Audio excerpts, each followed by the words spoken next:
escrituras como base de fe. En este canal encontrarás teología reformada, apocalipsis, el Espíritu Santo, profecía bíblica, el fraude del diezmo,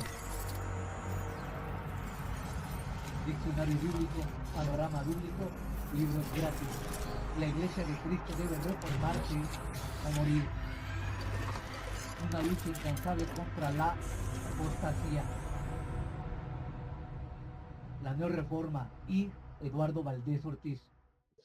3. Los líderes de la protesta. Mientras Martín Lutero estaba escondido en el Warburg, otros hombres llevaban sus ideas y otras nuevas a conclusiones que él no había previsto. El resultado fue la fragmentación de la cristiandad en diversas sectas a los que se conoció con el nombre genérico de iglesias reformadas. Muchos hombres contribuyeron al movimiento. 3 dejarían una huella tan decisiva como la que Lutero dejó al principio. En Lutero, la reforma había tenido un gran profeta. En Suiza tendría un ejecutor, Ulrico Zwinglio, un francés, Juan Calvino, sería su legislador, y un escocés, Juan Knox, su apóstol. Los primeros en aceptar las ideas de Lutero fueron los suizos, que por idioma eran afines, aunque por temperamento. Los primeros en aceptar las ideas de Lutero fueron los suizos, que por idioma eran afines, aunque por temperamento. Los primeros en aceptar las ideas de Lutero fueron los suizos, que por idioma eran afines, aunque por temperamento y por política no, a los alemanes. Los suizos formaban un pueblo de gran vigor y de una gran viveza mental, y si se les juzga por las normas del siglo XVI, eran singularmente independientes. A fin de superar las penalidades del territorio alpino, tan frío y tan accidentado, necesitaban no solo de mucha fibra, sino también limitar la actividad individual para encauzarla hacia la cooperación del grupo. Varios gobernantes extranjeros habían hecho en diferentes épocas el intento de conquistar a Suiza, pero una y otra vez los diestros y rudos habitantes los habían derrotado. Los repetidos rechazos de la intromisión extranjera habían inspirado un patriotismo ferviente que en el siglo XVI formaba parte importante del carácter nacional. El territorio que hoy conocemos con el nombre de Suiza era una confederación de 13 cantones o estados que tenían un buen grado de democracia. El territorio era parte, nominalmente, del Sacro Imperio Romano, pero la confederación se había cargo de sus propios asuntos. Los cantones tenían un organismo legislativo común para ocuparse de los asuntos extranjeros, y en cada cantón había varios consejos que administraban sus problemas internos. La mayor parte de sus representantes servían por elección, pero había asambleas que estaban formadas por todos los ciudadanos. Y así como eran independientes de emperadores y duques, así también lo fueron de los papas. Los mismos consejos municipales y cantonales que regían los asuntos cívicos supervisaban las actividades de la elección y grababan las propiedades de la iglesia. Incluso los arzobispos estaban sometidos a sus leyes, en tanto que otros países tenían una serie de clases sociales que se extendían hacia abajo, desde el monarca hasta el siervo. En Suiza había solo dos clases: la burguesía, que vivía en ciudades nacidas en los pasos montañosos, donde los comerciantes se detenían en su ruta a través del continente, y los campesinos libres, que vivían del pastoreo y de la industria de la leche. Había un cierto conflicto entre las ciudades y los cantones boscosos, que tendrían repercusiones en la cuestión religiosa. Aunque en el territorio internacional, el patriotismo nacional suizo estuvo siempre por encima de las diferencias sociales. La ciudad más adelantada de la Confederación era Zúrich, situada en la ribera de un tributario del Rin y en un claro entre las montañas. Tenía un buen comercio fluvial y terrestre con Alemania e Italia. Estaba cerca de Basilea, cuya excelente universidad era centro de humanismo y cuyas imprentas sacaban libros que rivalizaban con las de Italia del Renacimiento. Era, pues, el centro de nuevas ideas. Algunos de sus sacerdotes habían predicado desde hacía años contra las indulgencias y la corrupción de las costumbres papales. En 1519 llegó a la ciudad un nuevo sacerdote, Ulrico Zwinglio. Zwinglio nació el 1 de enero de 1484, menos 2 meses que Lutero, en una casita rústica de vigas de encino y ventanas divididas con columnas, que todavía se conservan en Wildeshausen, caserío entre la nieve y las altas montañas del cantón de Saint-Gell. Sus primeros conocimientos los recibió siendo pupilo de un tío que era párroco. Desde niño mostró disposición para la música.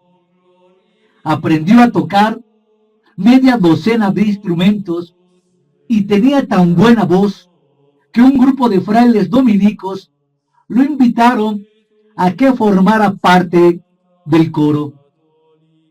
A los 10 años lo enviaron a una escuela de Basilea, donde no tardó en descollar por su aguda inteligencia.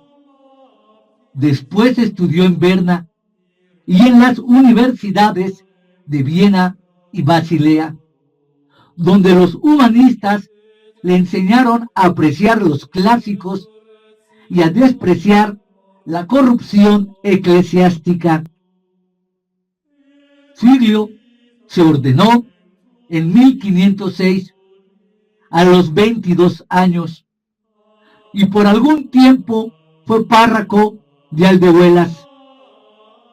A los 29 se puso a aprender griego para leer el Nuevo Testamento en el original. A los 35 y habiendo adquirido fama de orador, fue nombrado para la catedral de Zúrich, donde en 1519 se embarcó en la carrera de reformador. Sin desafiar conscientemente a la Iglesia, como Lutero, Zwinglio se dedicó a levantar los niveles morales de su congregación, predicando contra la venta de indulgencias y la veneración de los santos, alentando el conocimiento de las Escrituras y apremiando la simplicidad en los ritos. Parece que llegó a estas ideas a través de la influencia del humanismo y no de las ideas de Lutero, aunque para entonces dio con los escritos de Lutero y distribuyó cientos de copias de las obras de Martín entre la gente de Suiza. Posteriormente, se opondría a que se le llamara luterano y afirmaría que había predicado el Evangelio, antes de que ninguno de los habitantes de nuestra región hubiera oído hablar del doctor Martín Lutero. Zwinglio convino con buena parte de la doctrina de Lutero, pero fue mucho más riguroso en su aplicación. Renunció a todo el boato y tomando literalmente el segundo mandamiento, no te harás de ti imagen ni en el cielo ni debajo de la tierra, desechó todos los elementos del rito, no solo los crucifijos y estatuas, sino también cálices, incensarios y vestiduras, y todo el elemento romano y pagano. Nunca perdió su amor a la música, pero como no encontró autoridad en la escritura que justificara la música litúrgica, mandó quitar el órgano de la iglesia y prohibió los himnos. Estas medidas no despertaron en Zúrich el furor iconoclasta de otras ciudades. El retiro de los ídolos y estatuas y la modificación de las leyes se realizó bajo la ordenada supervisión de las autoridades civiles. El obispo de Constanza, al enterarse de las innovaciones de Zwinglio, lo instó a desistir de ellas, pero el consejo de Zúrich lo apoyó y también a los otros curas. Parece que al Papa le había servido la lección haber perdido tantos elementos por la forma en que trató a Lutero, pues dejó a Zwinglio en paz. Pero si los habitantes de Zúrich aceptaron gustosos las medidas de Zwinglio y el Papa se hizo de la vista gorda, el hombre que había iniciado la reforma, no. Lutero, ahora que había roto con la iglesia, se había refugiado en el conservadurismo y había restaurado algunas de las ideas tradicionales que anteriormente había desechado, al grado de que los servicios de las iglesias luteranas eran semejantes a los de la iglesia de Roma, a excepción del lenguaje usado, que era el alemán y no el latín. Las ideas de Zwinglio se filtraron en Alemania y en algunos lugares empezaron a sustituir las doctrinas y prácticas luteranas. A resultas de ello, Lutero se embarcó en una guerra de folletos y opúsculos con Zwinglio. Los seguidores de uno y otro se volvieron agresivos y feroces, y pronto los partidarios de la Reforma temieron que el cisma significara su fin. En busca de la unidad, Felipe de Hesse, príncipe joven y ambicioso, en el verano de 1529 invitó a Lutero y a Zwinglio a conversar en su castillo de Marburgo. Por fin, los dos grandes reformadores se encontraron frente a frente. Ambos se apoyaron en la infalibilidad de las Escrituras. Ambos conocían perfectamente el griego, pero ninguno transigió en la interpretación de ellas. Lutero, que por esencia era místico, interpretaba la Biblia literalmente o según su expresión por fe. Zwinglio, que compartía la estima de los humanistas por el intelecto y que buscaba una religión práctica, la interpretaba por la razón. Lutero tenía entonces la creencia de que el cuerpo y la sangre de Cristo estaban presentes milagrosamente en el pan y el vino de la comunión. Para Zwinglio, el rito era tan solo una conmemoración simbólica de esta última cena. Los dos hicieron grandes esfuerzos por llegar a un acuerdo, pero su desavenencia era irreconciliable. La reunión terminó como había empezado, en desacuerdo. Sin embargo, Zwinglio brindó su mano como expresión de amistad, pero Martín Lutero la rechazó, indignado.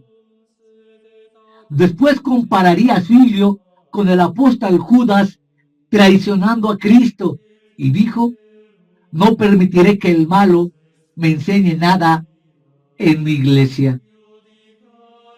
A su regreso de Marburgo, Zwinglio dedicó una buena parte de su tiempo a escribir y servir.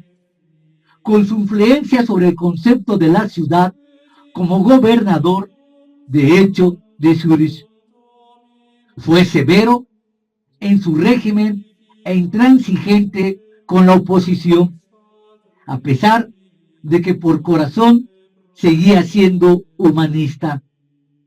Aunque aprobó la persecución de los herejes, tuvo la suficiente amplitud de miras para reconocer en el paraíso se admitiría a los judíos y paganos buenos. Escribió que todos los hombres buenos, desde los comienzos del mundo, disfrutan el paraíso con Dios. Era una actitud rara entre los reformadores, ya que Lutero, por su parte, sostuvo que Zwinglio era un pagano. La parte urbana de Suiza aceptó prontamente las prácticas de Zwinglio, pero los cantones boscosos se opusieron a ellas. Se trataba de una región en el interior de los Alpes, en su mayoría fuera de las rutas comerciales. Era gente conservadora que se aferraba a la fe y al paganismo católico. El cisma religioso amenazaba con destruir la confederación.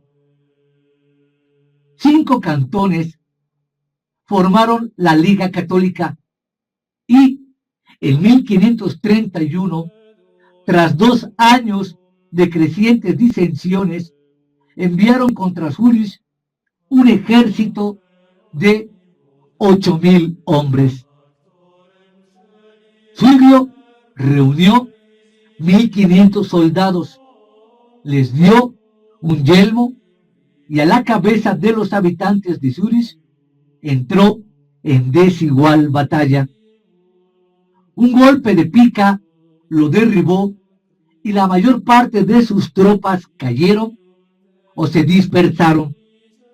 Al anochecer, unos soldados enemigos que antorcha en mano recorrían el campo en busca del botín, lo descubrieron bajo un peral, todavía con vida, y lo mataron.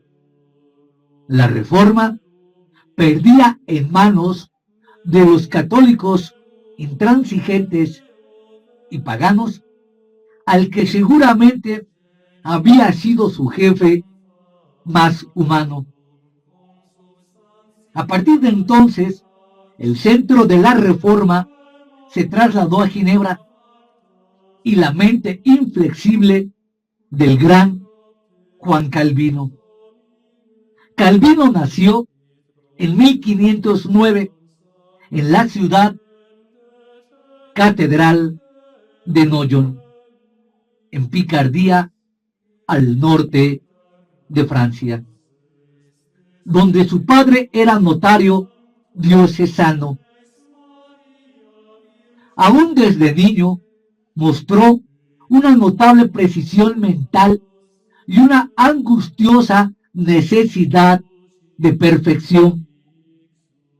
Exigía mucho de sí mismo y de los demás, pero, no obstante, se dice que sus condiscípulos lo amaban en demasía.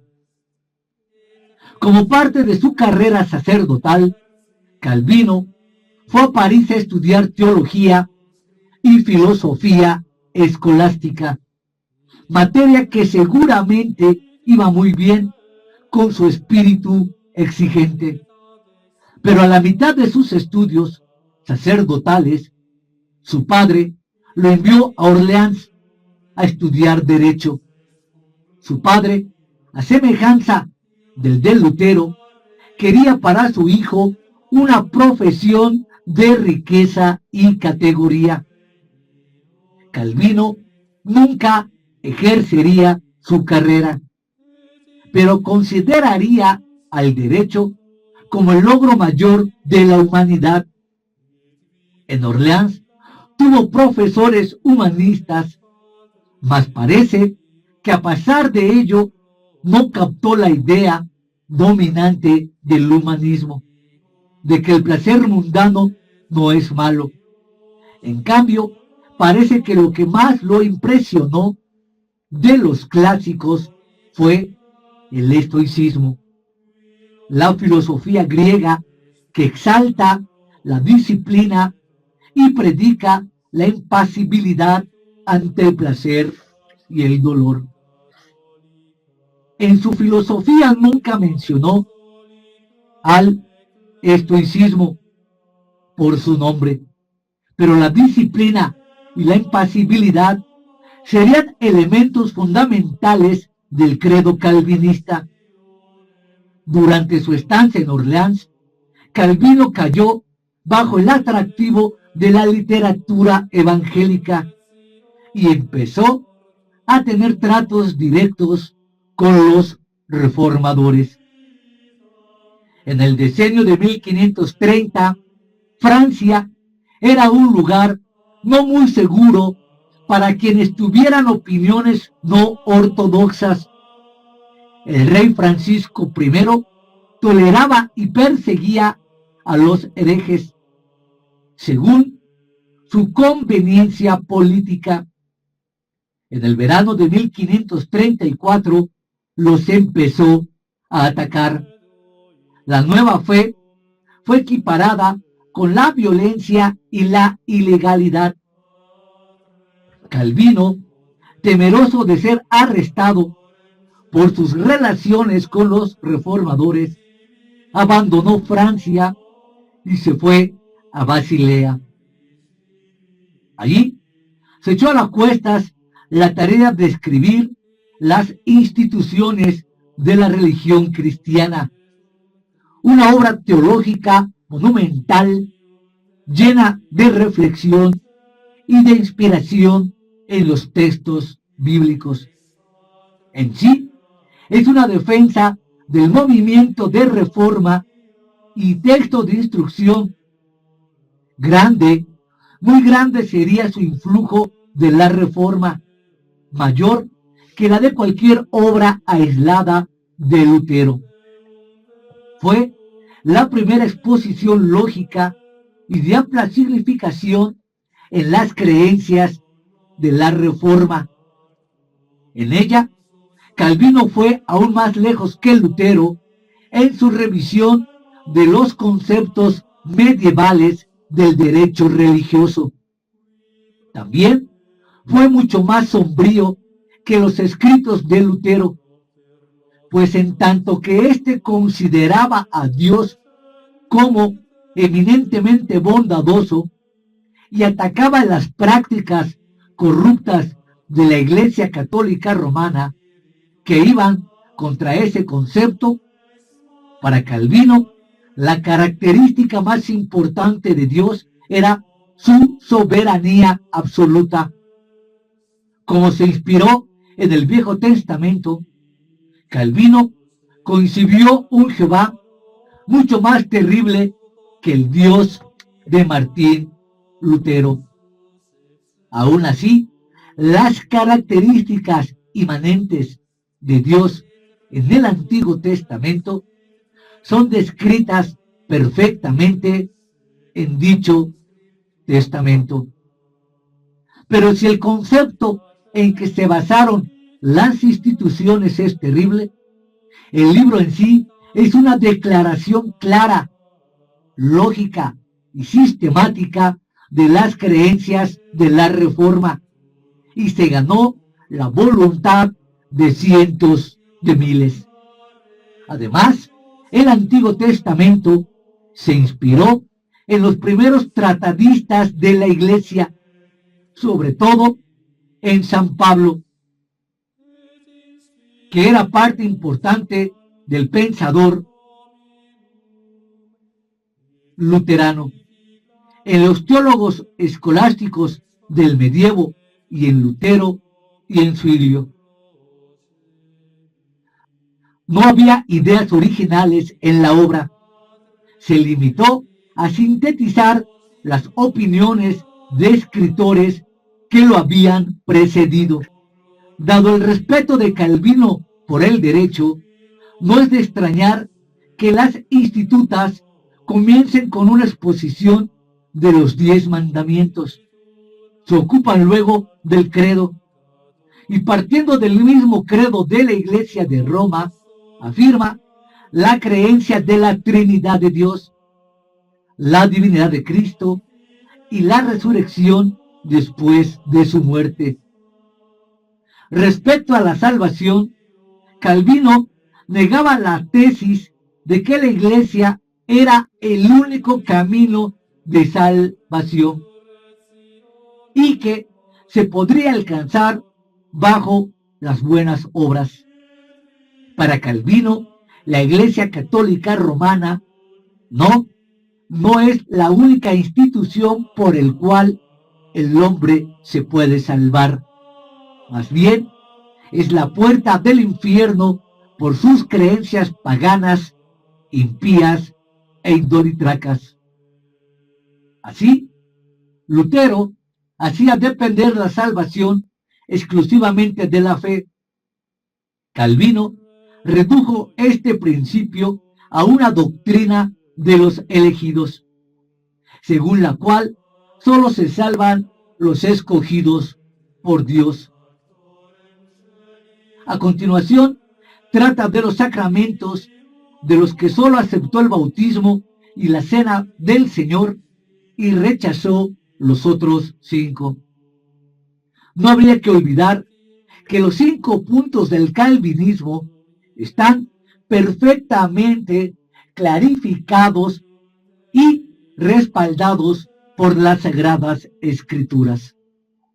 Los 5 puntos del calvinismo que expresan la máxima teología del mismo no es más que la clara exposición de las Escrituras en aspectos que sin lugar a duda son muy escabrosos, pero que reflejan el espíritu de las mismas escrituras.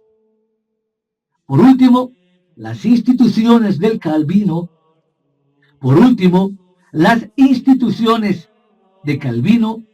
tratan de las relaciones entre la Iglesia y el Estado, lo cual tendría una gran influencia en el curso futuro de la gran reforma protestante. En este terreno, Calvino repudió las imputaciones de ilegalidad con que se atacaba a los reformadores y dijo que el hombre está sujeto a dos tipos de gobierno: la ley civil y la de Dios. Que el fin del gobierno civil es establecer la paz y la tranquilidad general, y que es imposible resistirse al magistrado sin resistirse simultáneamente a Dios. Fin de la cita. Empero, a esta exaltación de la ley civil agregó ciertas limitaciones. Afirmaba que cuando Moisés llevó a los judíos contra el rey de Egipto, iba armado con autoridad celestial a castigar a una autoridad inferior por una superior. El castigo de la dominación tiránica es la venganza de Dios, escribió, y la obediencia debida al gobierno civil no nos impedirá obedecerlo a él, a quien deben estar sujetos los deseos de todos los reyes. Palabras útiles para un hombre cuyo credo se cifraba en el derecho. Cruzarían el continente de un extremo a otro y harían arder por toda Europa como una revolución política que lo arrasaría hasta terminar ese siglo. Pero eso todavía estaba lejano. Después de publicar las Institutas, Calvino se dirigió a Estrasburgo, donde pensaba dedicarse a escribir y estudiar. Se detuvo en Ginebra a pernoctar, pero allí se quedó por el resto de sus días, a excepción de una ausencia de pocos años.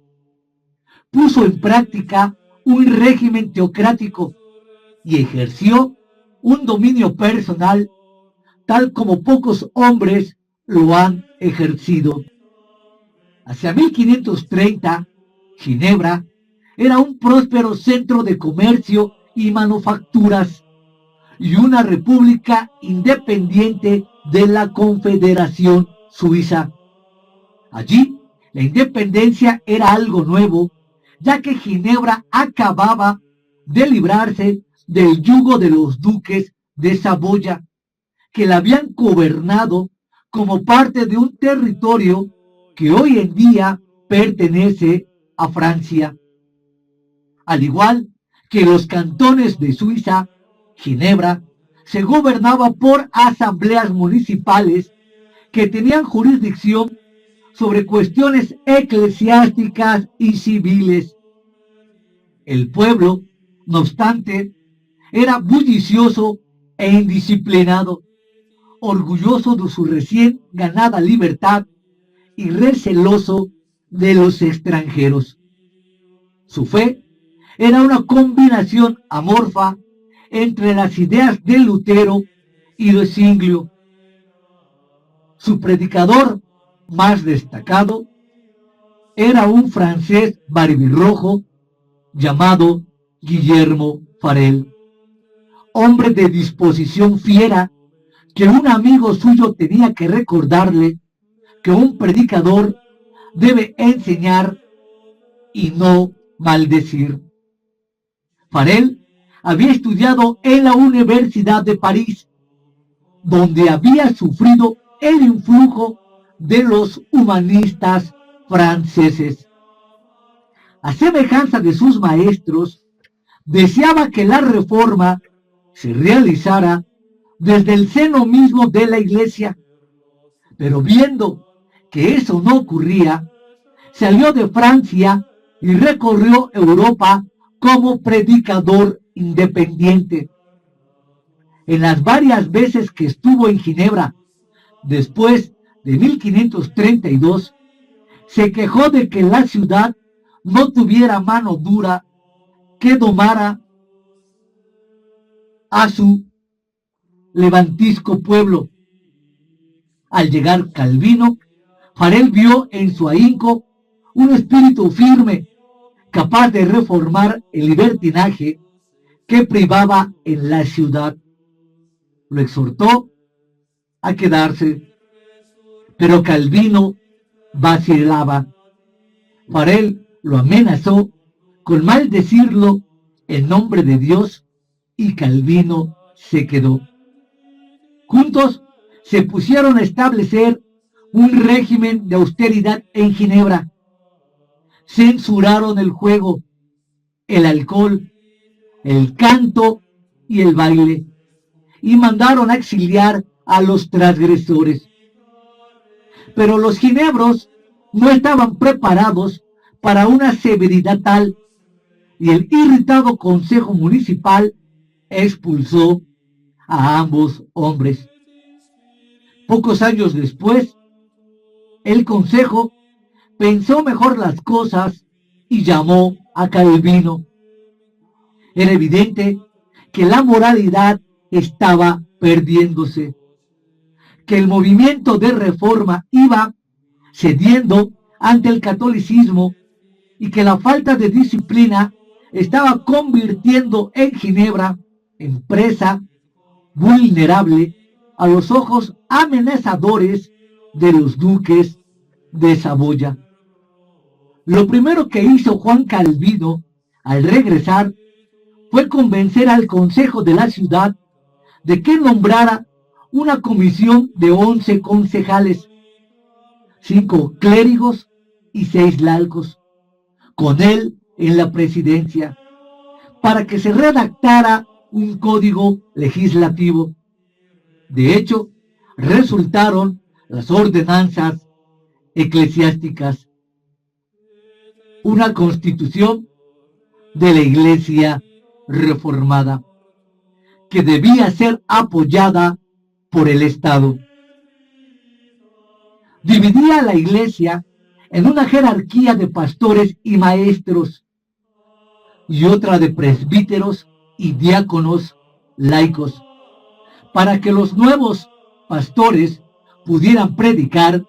Necesitaban la autorización de los pastores respectivos, de los magistrados y, en teoría, de la congregación.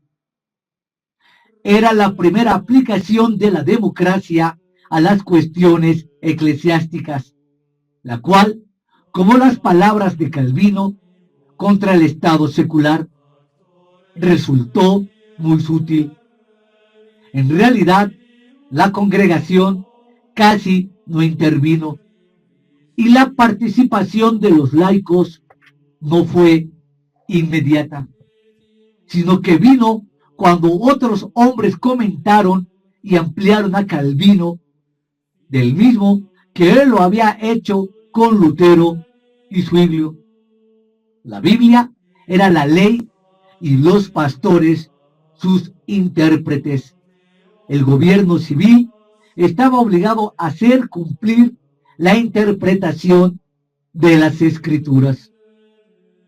La Constitución establecía un consistorio o presbiterio compuesto por 5 pastores y 12 presbíteros. Aunque Calvino no tenía intervención oficial en el consistorio, lo dominó por completo. El consistorio determinó el culto y vigiló el comportamiento de todos los de Ginebra. Al menos una vez al año enviaba un diácono a inspeccionar cada casa. Podía citar en todo momento a cualquier miembro de la congregación para que diera cuenta de sus actos y podía excomulgar a los pecadores. Al excomulgarlos, se les negaba la participación en la cena del Señor y se prohibía a los demás ciudadanos asociarse con ellos. Si bien el afectado debía asistir a los sermones para que le llegara la luz. Si al cabo de 6 meses no se había enmendado, se le exiliaba de la ciudad. Calvino rigió esta democracia 24 años, hasta su muerte. Su gobierno fue despiadado. Calvino fue el primero en poner el ejemplo de severidad.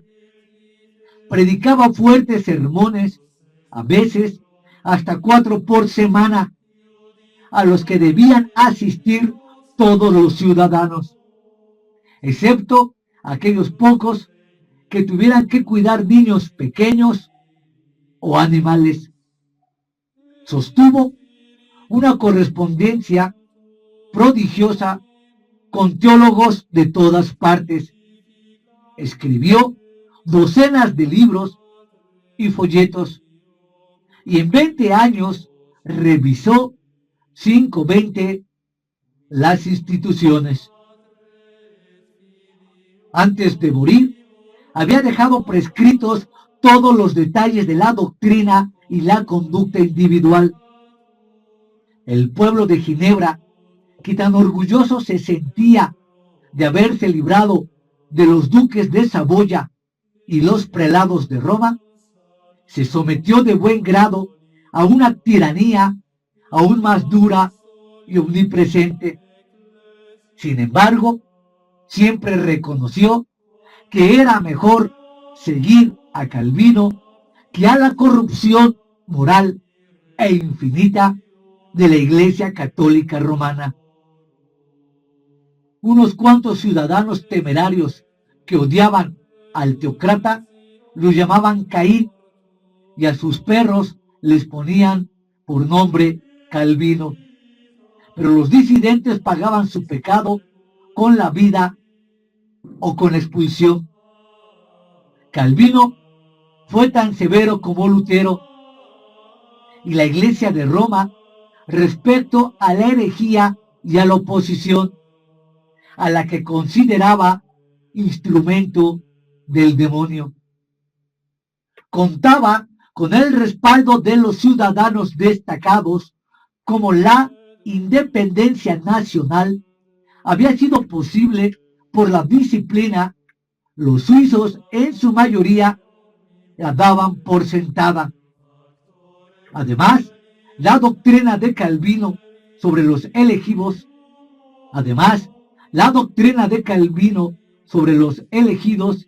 exaltaba las escrituras. Para un pueblo tan ardientemente patriótico, era fácil considerarse elegido de Dios a la luz de la Biblia. Las normas de Calvino llegaron a todas las fases de la sociedad. Él fue quien impuso la reglamentación sanitaria que dio a Ginebra esa limpieza y pulcritud por la cual es famosa todavía hoy en día. Hizo que el Consejo Municipal diera apoyo financiero a las nuevas industrias. Fundó la Academia de Ginebra, posteriormente Universidad de Ginebra, a fin de preparar candidatos al ministerio. No obstante que se valió del gobierno civil para poner en práctica las determinaciones de la Iglesia, nunca invocó el nacionalismo.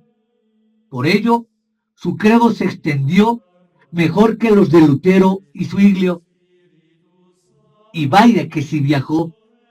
Los egresados de su academia se dispersaron por toda Europa, llevando su influencia al otro lado de los Alpes, al Rin, al Mar del Norte y hasta Escocia, donde sus enseñanzas fueron a parar a un hombre que injertaría el calvinismo en el alma escocesa y de paso transformaría la organización social y política de una nación no desarrollada. En el siglo XVI, Escocia estaba muy atrás en lo político y en lo económico de las grandes naciones de Europa. Por muchos años la gobernó María de Lorena, que, como viuda de Jacobo V, fue regente durante la minoría de su hija, la futura María, reina de los escoceses. María de Lorena era francesa y católica idólatra, hermana del duque de Guisa, cabecilla político de los católicos impíos franceses, cuyo heredero sería rival de Enrique IV por el trono de Francia. Durante su gobierno se acrecentó la antipatía por los franceses y por la clerecía, pues los obispos y curas exigían al pueblo pesadas contribuciones. El poder residía casi únicamente en los varones feudales, a quienes nunca pudieron someter los gobernantes de Escocia. El país estaba tan mal en lo económico como en lo político. Sus ciudades eran pocas y pequeñas. Casi no tenía comercio e industria. Y como el suelo era tan pobre, los campesinos tenían que trabajar más que en cualquier otra parte. La fertilidad de Escocia era de otra índole. El respeto a lo antiguo se desmoronaba y las nuevas ideas de ilustración y de la reforma se infiltraban poco a poco. En esta tierra tan prometedora, Juan Knox, predicador ambulante e inspirado en el calvinismo, sembraría las grandes y gloriosas semillas de la reforma protestante. Knox era un modesto campesino nacido en el condado de East Lothian, pero un campesino que se rozaría con monarcas y varones. Tomaría la doctrina de los elegidos que Calvino, a la luz de las escrituras sacadas perfectamente, había dirigido principalmente a una burguesía patricia y le daría a un pueblo arraigado a la tierra. No se sabe la fecha de su nacimiento, aunque parece que nació en 1514, excepto que se ordenó sacerdote. Es poco lo que se sabe de su vida anterior a 1546, donde lo encontramos relacionándose con reformadores en la ciudad de Saint Andrews. En junio de 1547, la ciudad sufría el asedio de la flota francesa que María de Lorena, la impía, había mandado llamar para someter a los insurgentes que se habían apoderado de la residencia de un cardenal católico. Muchos reformadores cayeron prisioneros, incluso el propio Knox, que pasó los siguientes 19 meses preso en un barco en el río de Loira. Al quedar libre, se dirigió a Inglaterra, donde estuvo 5 años. Ganó tal fama que fue nombrado predicador de la corte real. Pero al subir al trono, María Tudor, que quería restaurar el catolicismo pagano en Inglaterra, se vio obligado a escapar. Viajó por Europa durante varios años y en diversas ciudades: Frankfurt, Dieppe, Ginebra y otras.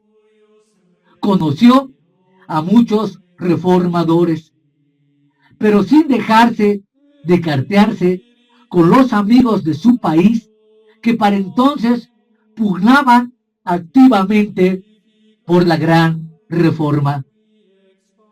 Entretanto, los nobleces escoceses habían formado un grupo, la Banda Común. Se bautizaron con el nombre de los Señores de la Congregación de Jesucristo y exigieron que se les tratara con legalidad en cuestiones de religión y conciencia, de las cuales debemos responder ante Dios. Como encontraron que la gente resistía, comprendieron que necesitaban un dirigente que organizara su movimiento. Se acordaron de Knox y le escribieron a Ginebra pidiéndole que regresara en ayuda de su causa. En mayo de 1539 estaba en su patria. Aunque había vuelto a invitación de los nobles, su mensaje lo dirigió al pueblo. La reforma que instituyó Calvino, que moldeaba a Ginebra, daba a los laicos voz en las cuestiones de la Iglesia. El pueblo, que anteriormente no había tenido la menor importancia en Escocia, empezó a surgir como una fuerza social y política. La organización de la Iglesia dio origen a una nueva clase dentro de la baja burguesía. Al saber esto, un inglés exclamó: Dios nos libre de que Knox nos visite. Hacer que el pueblo ordene las cosas. Fin de la cita. Ciertamente, antes de aprender a manejarse por sí mismo, el pueblo causó grandes desórdenes. Enardecido por las prédicas de Knox contra la idolatría pagana y católica y sus recordatorios del mandamiento de la Biblia de destruir sus monumentos, las multitudes destruyeron las imágenes de yeso, cartón, madera, encino y cualquier material y arrasaron las iglesias, saquearon monasterios y asaltaron sacerdotes. Donde quiera que Knox predicaba, ocurrían desórdenes. Los hubo en Ored, Edimburgo, St. Andrés, hasta que por fin culminaron en la guerra civil. Nuevamente, María de Lorena, la católica tirana y subyugada por el Papa, trató de ahogar la rebelión con la fuerza armada y a punta de sangre. Y María, futura reina de los escoceses, que vivía en París como esposa del rey Francisco II, le envió tropas francesas. Los señores de la congregación formaron una liga con la reina Isabel de Inglaterra, que envió tropas para acabar con la guerra civil.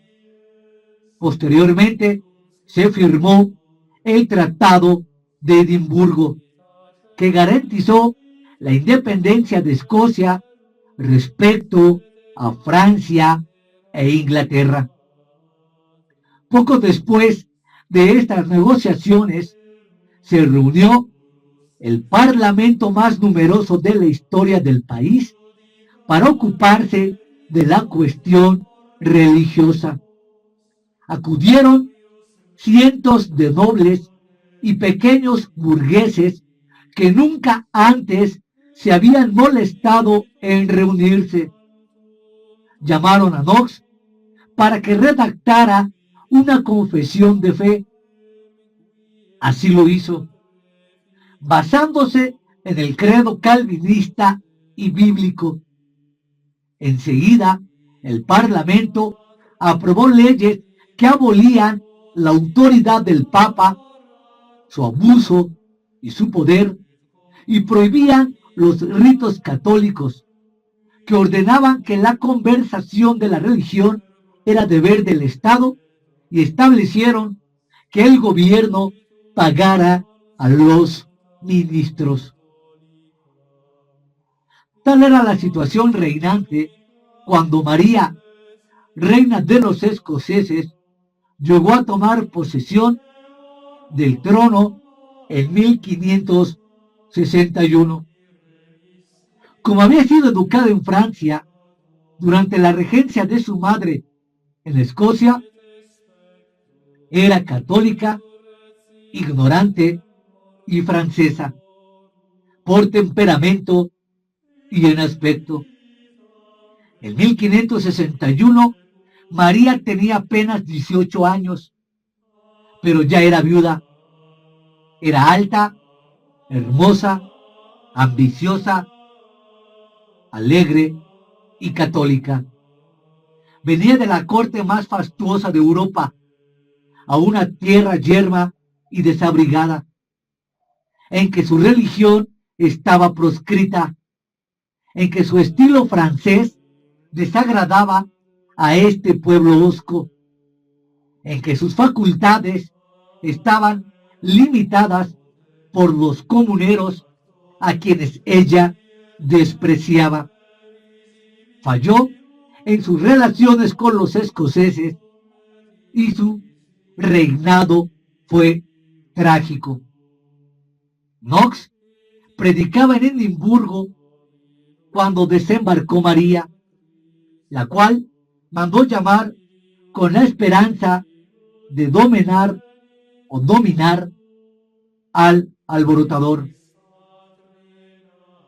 Tuvieron 5 entrevistas en las que, según relatos de Knox, hubo de parte de María tantos sollozos de mujer que su ayuda de cámara apenas podía tener a la mano los pañuelos necesarios para secarle los ojos. Hizo saber a María, la católica, pagana e idólatra, que la verdadera religión no derivaba de la autoridad del Papa ni de los príncipes mundanos, sino sólo del Dios eterno, es decir, las Escrituras como voceras de Dios.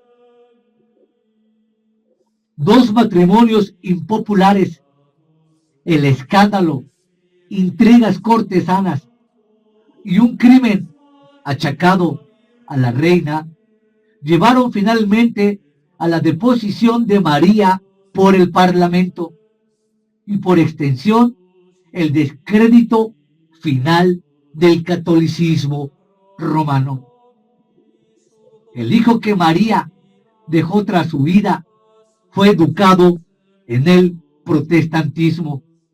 Entre él, el Parlamento y Knox establecieron para siempre el calvinismo en Escocia. Un gran triunfo, sin duda, de la libertad en las Escrituras. Bajo Knox y el hijo de María,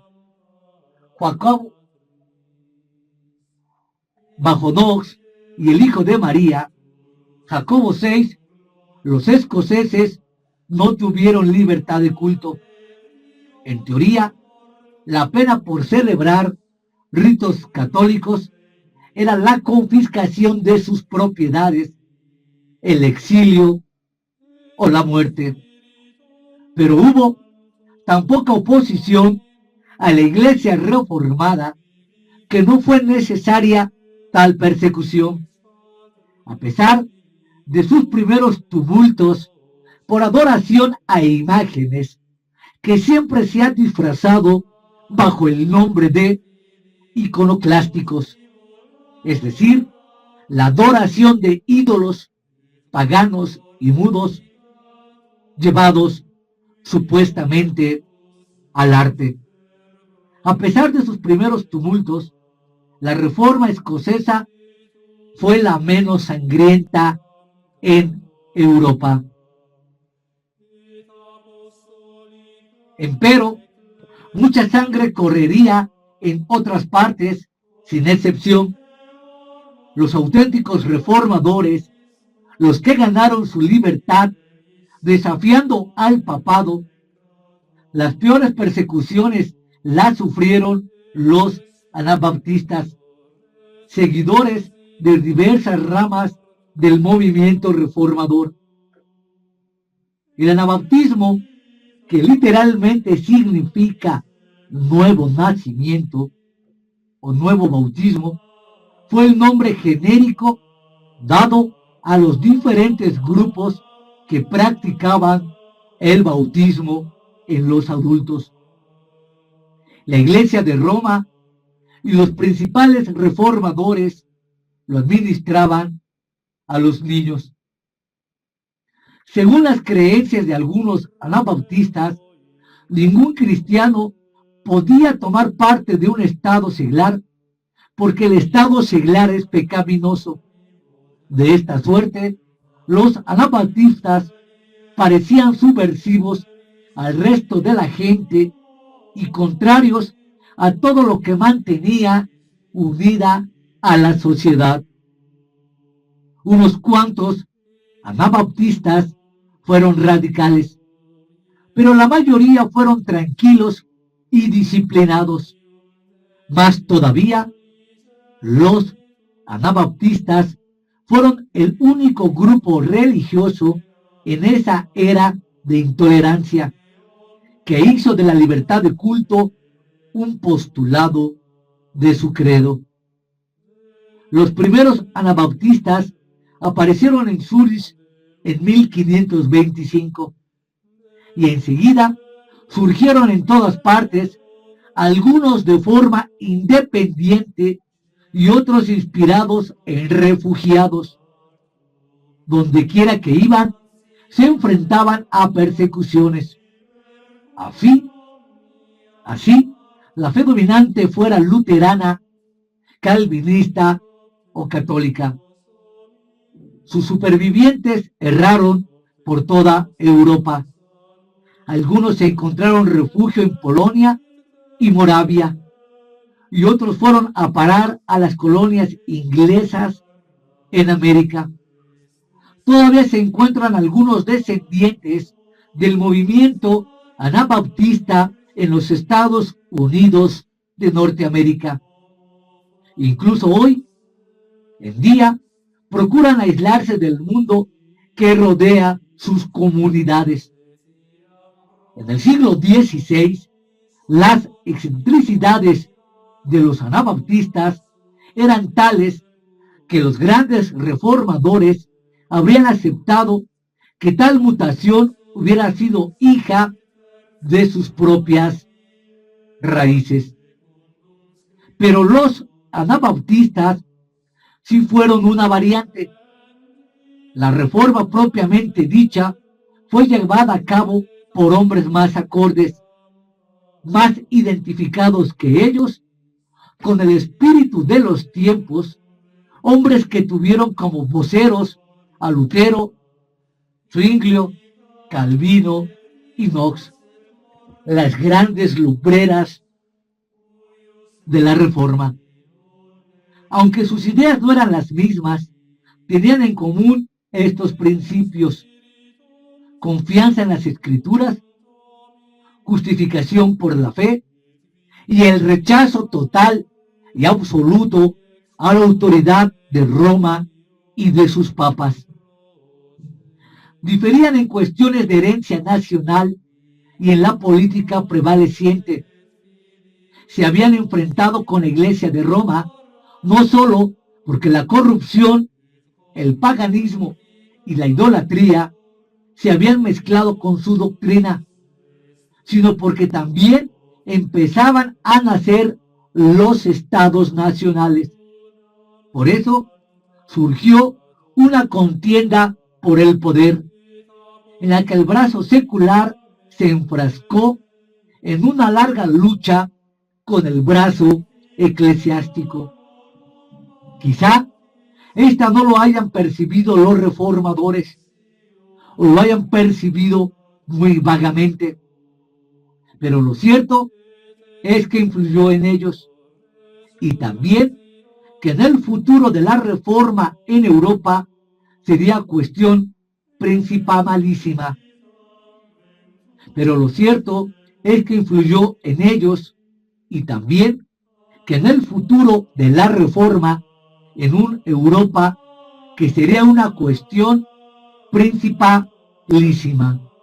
Mientras la reforma rehacía los hábitos religiosos en Europa, una revolución económica cambiaba la vida diaria de protestantes y católicos por igual.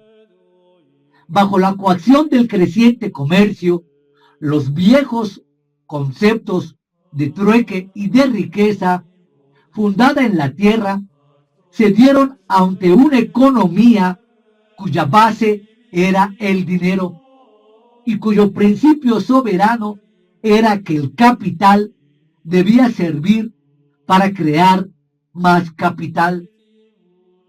Este nuevo materialismo, satirizado por el artista Quentin Massais en la pintura que se muestra, el trabajo del prestamista distrae a la esposa de la lectura de la Biblia. Muchos fueron los comerciantes que ganaron fama, poder y hasta títulos.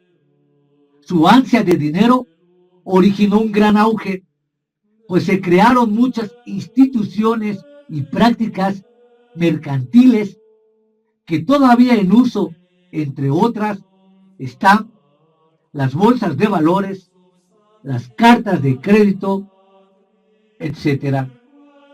El auge de los negocios del siglo XVI trajo prosperidad a muchos y problemas a todos.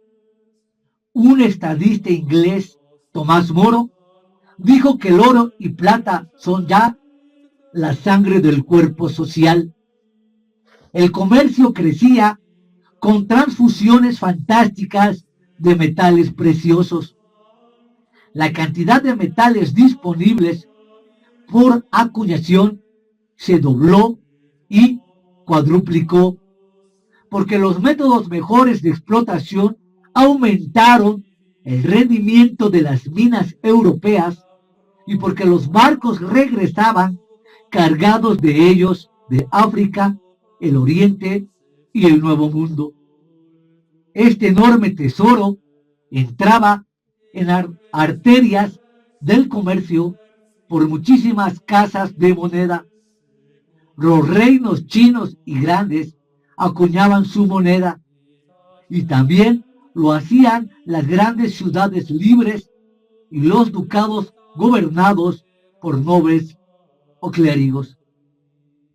Estas autoridades aumentaban las dificultades del tráfico, reduciendo periódicamente el contenido de metal en sus aleaciones, cosa que obligó a los precios a irse por las nubes. Durante ese siglo, el precio del trigo subió en Francia un 200% y en Alemania un 300%. La gente de todos los países europeos se encontró en un remolino poderoso cuyo nombre era inventado mucho después, ya muy familiar: la inflación. Las operaciones de una gran casa comercial eran amplias, diversas y complejas. La mayoría de las empresas sacaban casi todos sus ingresos de los préstamos con interés y de los beneficios de la fluctuación entre los precios y tipos de cambio. Además, muchas empresas invertían cuantiosamente en minas, industrias y bienes raíces. De esta suerte, algunas adquirieron tal poderío que hasta los reyes acudieron a ellas para poder financiar sus guerras. Fue inevitable que la economía basada en el dinero propiciara prácticas deplorables. La esperanza de ganancias fáciles provocó especulaciones ruinosas, loterías y otras formas de juego. A los católicos, como siempre, se les explotaba vendiéndoles indulgencias que mediante un precio eximían a los pecadores de su pena y daban grandes ganancias a los banqueros que enviaban esos dineros a la iglesia. La iglesia, de forma hipócrita y ruin, se callaba en cuanto a los abusos de las indulgencias, porque le generaba grandes riquezas. Aunque prestara interés, estaba prohibido oficialmente por la iglesia y muy vigilado por los protestantes. El interés anual era hasta el 22% en sumas pequeñas. Como siempre, no faltaron voces contra la corrupción. Erasmo de Rotterdam clamó angustiado: ¿cuándo hubo avaricia mayor y fue menos castigada? Fin de la cita.